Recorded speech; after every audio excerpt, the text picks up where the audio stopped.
Il va être naturellement intéressant de mélanger ces techniques de tramage à chaud ou encore de brûlage directement à la flamme avec les autres techniques que je vous ai présentées dans les tutos précédents, voire celles que je vous présenterai dans les tutos ultérieurs. Et pour vous le montrer, je vais vous faire quelque chose qui va être assez semblable à ce qu'on a vu dans le tuto sur le froissage.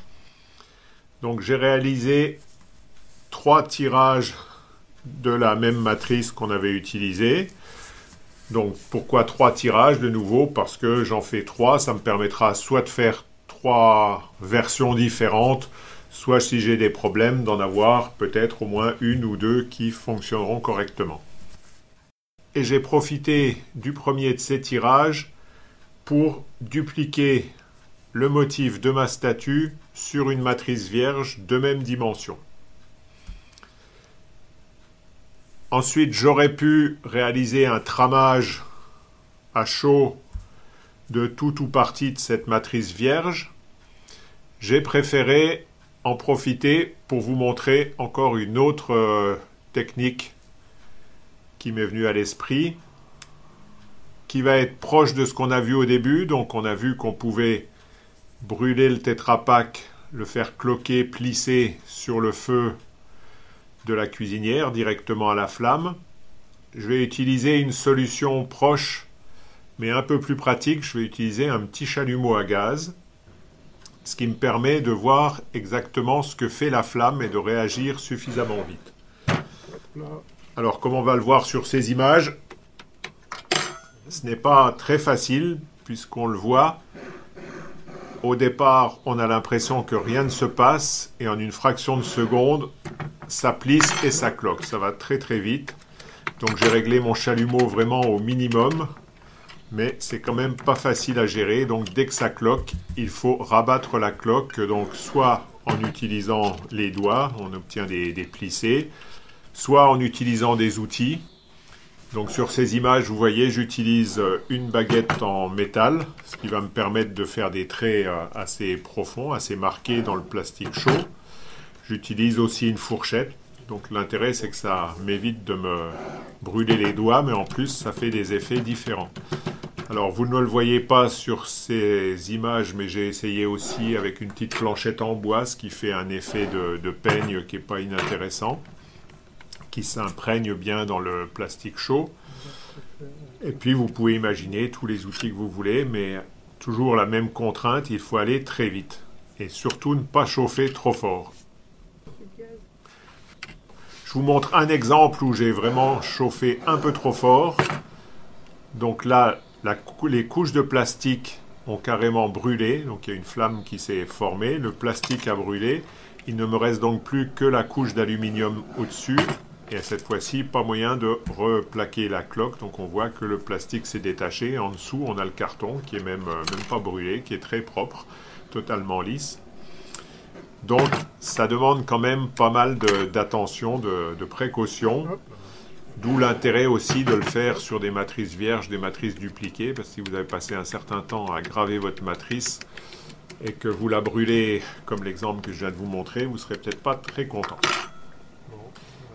Je profite du fait que j'ai dupliqué le motif de ma statue en l'ayant bien calé de plus pour essayer de plisser les zones de fond sans trop plisser la statue elle-même, le motif lui-même, ce qui me permettra de gagner du temps plus tard au tirage. Venons-en justement à ces tirages.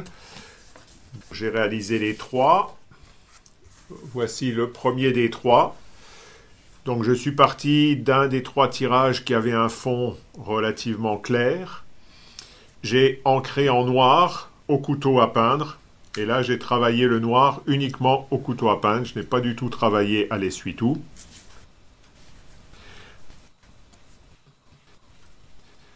Qu'est-ce que l'on constate? D'une part que le calage est relativement réussi. On est relativement bien calé. On a un petit peu d'absence de noir ici au-dessus de la cuisse, un peu autour de la tête, ici derrière le cou, mais c'est à peu près tout. Quelques toutes petites taches ici. Ça va être facile à rectifier en faisant quelques petites retouches de noir. Donc, je vous montre ici par exemple le détail de la tête avant retouche et puis après retouche. J'ai utilisé plusieurs outils, on les voit bien ressortir. Donc ici des traits qui ont été faits avec la baguette métallique. Ici vraisemblablement c'était l'action de la fourchette. Vous voyez ici des traces de doigts, d'empreintes digitales, ici aussi. Et puis pour le reste, les plissés ordinaires, donc qui viennent un peu se mélanger avec le travail au couteau à peindre. Mais c'est quand même essentiellement les plissés qui donnent ces petits motifs qui sont assez jolis. Donc un résultat satisfaisant. Les seules choses gênantes sont les parties où on a eu le décalage dans le sens inverse, donc où on a du noir qui est venu se mettre sur le sujet, comme ici et un petit peu ici. Mais bon, il n'y en a pas de trop. J'ai fait un second tirage sans réancrer, quasiment sans réancrer, ma matrice que j'appelle la matrice vierge, donc la matrice brûlée qui ne comporte pas le motif. J'ai juste réancré un petit peu ici, et puis j'ai réessuyé de manière à remettre un peu de vrai noir. Je ne l'ai même pas fait en bas et j'ai quand même du vrai noir. Bon, le calage est encore meilleur que le précédent. On a juste une petite zone de blanc ici devant la tête, au-dessus de l'épaule. Bon, on a toujours la tache là, mais elle est un peu moins forte puisqu'on n'a pas réancré. On voit toujours nos motifs, on voit même mieux ici. On a moins l'effet couteau à peindre et donc on voit mieux les motifs de brûlage, les petites empreintes digitales, etc.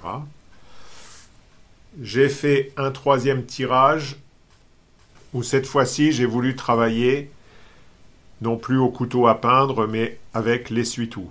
Donc je suis toujours reparti de ma même matrice vierge. L'ancrage noir c'était pas mal estompé, je l'ai partiellement réancré, donc surtout sur cette zone ici, en mettant de l'encre directement sur l'essuie-tout. Et pour ne pas remettre trop d'encre sur le motif, j'ai profité de ce que j'avais un cache tout fait, mais je n'ai pas utilisé le cache que l'on a utilisé tout à l'heure, donc avec la statue en trou, mais son complément donc, que j'avais gardé de côté à tout hasard dans le tuto précédent. J'ai mis le cache dessus, ce qui m'a permis, comme vous le voyez sur ces images, d'ancrer en protégeant mon sujet et sans me faire trop de soucis. Bon, ensuite, les endroits où j'avais un petit peu débordé, j'ai réessuyé après, puisqu'on voit bien le tour du sujet, même si la duplication commence à être complètement effacée. Je sais où est mon sujet, donc comme on le voit ici, donc comme je suis en plus sur un ancrage léger et relativement flou, on ne voit pas le décalage. J'ai conclu le tuto 26 en vous conseillant de creuser les pistes que je vous ai fournies. Je l'ai fait de mon côté, je me suis notamment dit que plutôt que de positionner les trames sur le Tetra Pak sur le plateau de la presse, au moment de passer la matrice sous la presse, qui peut être assez imprécis, notamment lorsque l'on ne doit pas laisser refroidir la matrice, il peut être préférable de les assembler avant. J'ai donc préparé différentes pièces de tissu, le plus souvent jointives, en traçant les contours au feutre, puis en coupant simplement avec des ciseaux. J'ai choisi des tissus de différentes granulométries en essayant d'avoir des épaisseurs assez proches. Puis je les ai collés sur un tissu fin. Donc j'aurais pu le faire sur une feuille de papier, mais cela me semblait plus cohérent de le faire sur du tissu. Et le cas échéant, on peut espérer récupérer la trame du tissu de fond là où on ne le recouvre pas. Bon, j'ai fait un vague paysage figuratif, histoire de pouvoir donner une certaine logique aux ombrages ultérieurs éventuels. Alors j'ai complété ensuite par des fils. J'ai commencé par des coutures à la machine à coudre. Vous pouvez en profiter pour utiliser tous les points décoratifs que vous n'utilisez jamais. Ensuite, j'ai continué par des gros fils. Donc là, j'ai essayé de faire un espèce de soleil derrière la montagne. J'ai commencé par coudre ces gros fils. Et puis, je me suis vite rendu compte que j'aurais du mal à gérer les extrémités des fils. Parce que même situées en dessous, avec le relief, elles vont se voir. Et puis, je ne peux pas faire de nœud d'arrêt. De la même manière, ça va se voir même s'ils sont en dessous. Donc j'ai fait les premiers fils cousus et puis ensuite j'ai simplement collé les fils suivants par au-dessus du tissu.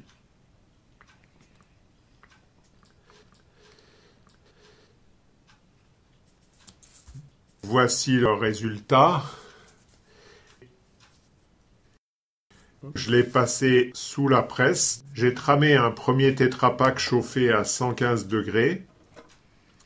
Puis avec la même pression, j'ai passé un Tetra Pak à froid. On constate à nouveau que les reliefs sont moins marqués sur le Tetra Pak à froid qu'on voit ici que sur le Tetra Pak tramé à 115 degrés. Donc on a quand même intérêt à travailler à chaud. D'une part, c'est mieux marqué et d'autre part, a priori, les reliefs vont se conserver mieux lorsqu'ils ont été faits à chaud qu'à froid. Voyons les résultats. D'abord, un tirage entièrement réalisé au couteau à peindre, ce qui met bien en évidence les trames. Pour faire ressortir les motifs et donner un peu de contraste, j'ai enlevé davantage d'encre sur le ciel pour qu'il soit un peu plus clair. Et puis j'ai aussi essayé de marquer les contours des différentes pièces de tissu pour les différencier un peu plus. Donc là, j'ai frotté avec pas réellement la pointe du couteau à peindre, mais presque, de manière à chaque fois éclaircir plus les zones de limite. Comme vous le voyez, toutes les trames ressortent bien dans ce cas-là. J'ai fait un second tirage, cette fois-ci mixte, c'est-à-dire que j'ai d'abord travaillé au couteau à peindre comme précédemment, et puis ensuite j'ai ombré à l'essuie-tout certaines zones, donc en particulier les zones devant pour en faire des petites collines. Ici, j'ai un peu marqué un secteur. Le ciel, j'ai gardé quelques parties au couteau à peindre. Bon, parfois, j'ai essuyé et puis ça enlevait trop de trames, donc j'ai remis de l'encre et retravaillé au couteau à peindre, notamment sur les nuages. Bon, j'ai essayé de marquer les rayons du soleil, donc on voit encore un peu les traits, mais là, c'est surtout l'ombrage qui les fait ressortir. Donc, ce que vous pouvez voir, c'est que sur les zones, même essuyées à l'essuie-tout, les trames ont naturellement bien été affaiblies, mais elles ressortent quand même un peu. Donc, les trames bien marquées. Bon, la trame du tissu de fond, là, elle ressort pas du tout. Alors, quitte à être au couteau à peindre, j'ai fait un autre tirage là complètement au couteau à peindre, mais polychrome. Je crois que c'est une des premières fois que je fais un tirage aussi coloré entièrement au couteau à peindre. Pour être honnête, j'ai utilisé un tout petit peu l'essuie-tout, mais uniquement pour enlever des couleurs avant d'en remettre d'autres. Ce que vous voyez, c'est uniquement du couteau à peindre. Donc quand j'ai essuyé l'essuie-tout, c'était par exemple ici, j'ai enlevé le brun qui pouvait dépasser et ensuite j'ai repassé du vert au couteau à peindre. Bon, on a un résultat qui fait un peu dessin d'enfant, même si faire ça au couteau à peindre, ça demande quand même pas mal de boulot. Bon, si j'avais travaillé un peu plus au départ ma palette de couleurs, j'aurais pu avoir quelque chose peut-être de plus harmonieux, à la fois plus contrasté tout en restant plus harmonieux. C'est un premier résultat, à vous de creuser les choses. Alors, ce qu'il ne faut pas perdre de vue, c'est qu'on est là sur un motif qui a été réalisé uniquement avec un estampage de tissu et que je n'ai donc pas du tout de gravure sur ma matrice. Ce qui explique que je dois travailler au couteau à peindre et que si je travaille uniquement à l'essuie-tout, là j'ai un sujet qui manque de contraste. Donc j'ai rajouté sur ma matrice, bon j'ai fait ça assez en vitesse, donc c'est pas sophistiqué, quelques traits de gravure donc pour séparer les différents tissus notamment, et puis j'ai rajouté un peu d'ombrage très grossier avec des hachures, et j'ai refait le soleil et le tour des nuages. Là vous voyez un résultat en tirage à l'essuie-tout cette fois-ci, ombré, donc ombré par les hachures mais aussi ombré à l'essuie-tout. Bon, on voit que quand on travaille tout à l'essuie-tout comme prévu, les tramages disparaissent en grande partie. Bon, par exemple, sur la montagne, il n'en reste quasiment rien, un peu des points sur le côté. Mais par contre, les tramages assez marqués apparaissent encore, voire plus discrètement ici. Alors, j'ai fait un deuxième essai, cette fois-ci en tirage simple, donc sans ombrage du tout, mais en utilisant non plus de l'essuie-tout, mais du papier de magazine, donc un papier glacé, assez fin, plutôt fin avec celui que j'ai utilisé pour qu'il se froisse. Donc ça demande pas mal de papier, parce que le papier de magazine est peu absorbant, donc il faut vraiment frotter, jeter, frotter, jeter, frotter, jeter. Donc ça utilise pas mal de papier, il faut avoir des magazines de récupération naturellement, prêts pour la poubelle. Si on compare à densité égale, donc par exemple ici on a à peu près la même densité de fond, on voit quand même qu'on conserve plus de tramage en utilisant du papier de magazine plutôt que du papier absorbant. Donc ça peut être une voie à creuser, c'est pas pour rien que les graveurs utilisent ce type de papier assez souvent. Je vous ai dit qu'en travaillant à chaud, le motif du tramage se conserve mieux, mais c'est quand même pas la panacée. On voit quand même qu'il s'affaiblit doucement au fil des tirages, donc espérez pas faire une centaine de tirages avec une matrice tramée. Alors une manière de conserver le tramage que j'ai déjà utilisé dans le tuto sur le froissage, c'est d'utiliser le ponçage. Alors voici un premier essai réalisé avec un papier moyen, je dirais un papier de verre moyen, donc c'était du 100 je crois, oui c'est ça. Donc ce papier de verre là, je l'ai utilisé à la main, j'ai découpé un petit bout et puis j'ai frotté donc sur ma matrice, pas sur le tirage, j'ai frotté de manière régulière, horizontalement, en essayant d'éviter la zone de pli pour pas avoir un gros trait noir au milieu. Donc comme on l'a vu déjà dans le tuto froissage. Et voilà le résultat que j'ai obtenu, donc là avec un tirage ombré. Donc on a un résultat qui est en négatif, hein, vous le voyez bien sur le soleil par exemple, là où on a des creux, comme on a frotté avec le papier de verre bien régulièrement, on n'est pas allé dépolir le fond des traits. Donc maintenant, quand on encre, c'est le dépoli qui retient l'encre. Donc le fond des traits, à condition d'essuyer relativement bien, arrive blanc. Et c'est au contraire les reliefs qui sont foncés. Bon, ici j'ai foncé un peu plus à l'ancrage, de manière à faire encore ressortir plus le relief. Donc voici le résultat. On a à la fois les trames qui apparaissent encore, même ici on voit l'effet de trame qui apparaît toujours, ici aussi, et en plus on a l'effet de striage horizontal dû au papier de verre. Bon, on a un effet un petit peu fantomatique, un petit peu brouillard, qui n'est pas inintéressant, et je vous le répète encore, là on n'a pas de gravure, on est juste sur du tramage avec des tissus, et du papier de verre par au-dessus. Donc pensez bien ça en termes de fond, donc soit pour faire autre chose dessus, carrément pas de la gravure, mais de la calligraphie ou autre, soit on aurait pu regraver, comme je l'ai fait avant, la matrice pour rajouter des motifs, rajouter des sujets et autres, etc. Soit directement sur la matrice, soit en travaillant en 2 passes, comme on l'a déjà fait. Là, si je veux travailler en plusieurs passes, je peux dupliquer ce motif. Donc à la sortie de la presse, j'aurais pu remettre une matrice vierge dessus. J'aurais donc eu ce motif imprimé sur ma matrice vierge et j'aurais pu réaliser ma gravure en me calant parfaitement sur ce motif de manière à faire quelque chose qui soit en relation et donc de pouvoir par un deuxième passage rajouter par exemple un motif carrément d'une autre couleur gravé et bien calé sur le sujet.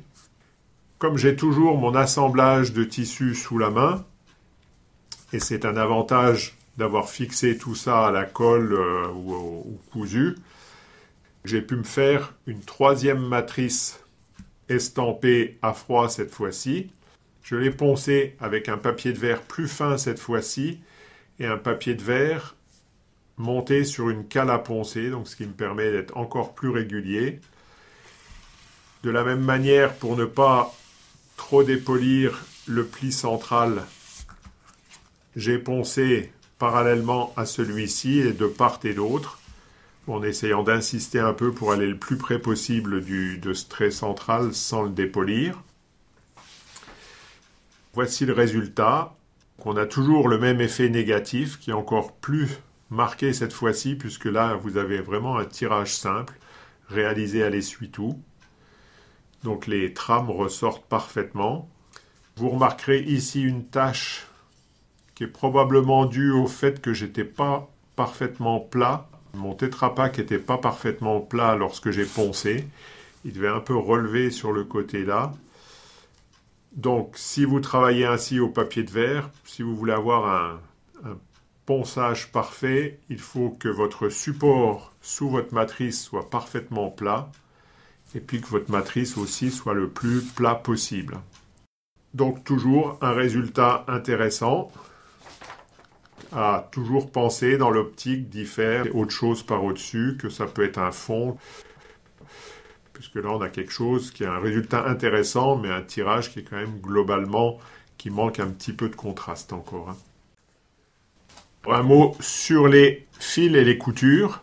Les gros fils que j'ai collés ici se voient bien sur tous les tirages, quasiment, sauf quand j'ai trop enlevé d'encre dedans. Donc pour les tirages au couteau à peindre, par exemple, il a fallu que je fasse bien attention à passer le couteau à peindre dans le bon sens pour que le couteau n'aille pas chercher l'encre dans le fond.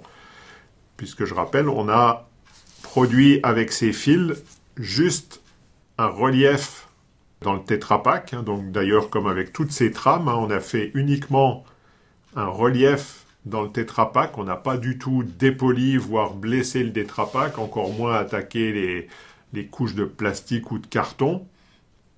Donc on a juste des reliefs. Donc lorsque les reliefs sont trop larges, l'encre ne reste pas dedans.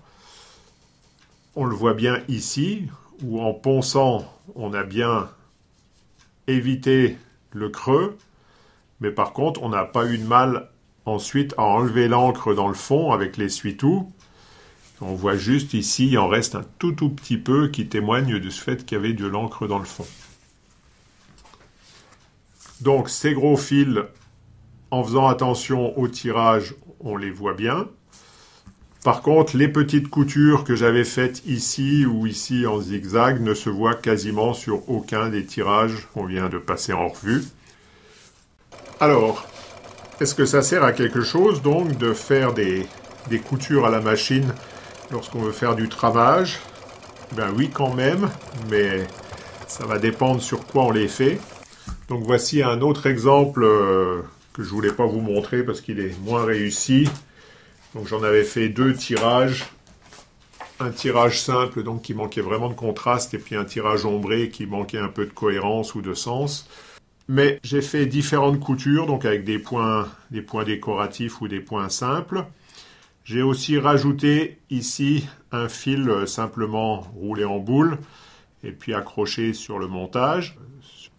Lorsqu'on regarde les tirages, on voit bien cette couture-là, elle apparaît bien. Le fil, il apparaît pas très nettement parce qu'il est sur une autre trame, mais il apparaît quand même. Donc on voit bien par exemple cette arabesque-là. Le point décoratif ici n'apparaît pas. Alors est-ce que c'est parce que j'ai plus essuyé à l'essuie-tout? C'est fort possible. Le fil ici apparaît bien avec son pointillé. Là, c'est assez joli. Là, on a un joli pointillé. Donc tout ça pour vous dire, que les coutures ne sont pas forcément inutiles, mais par contre, il faut les positionner au bon endroit et puis faire l'ancrage correctement si on veut qu'elles ressortent. Voilà, je ne vous cache pas que cette technique de tramage n'est pas facile à maîtriser, mais au pire, vous avez toujours votre composition textile de départ. Et puis, si elle ne vous plaît pas, vous pouvez toujours essayer de l'ancrer directement et de la passer sous la presse pour en faire un tirage. Mais là, on n'est plus dans de la gravure sur Tetra Pak, donc je ne vous en parlerai pas.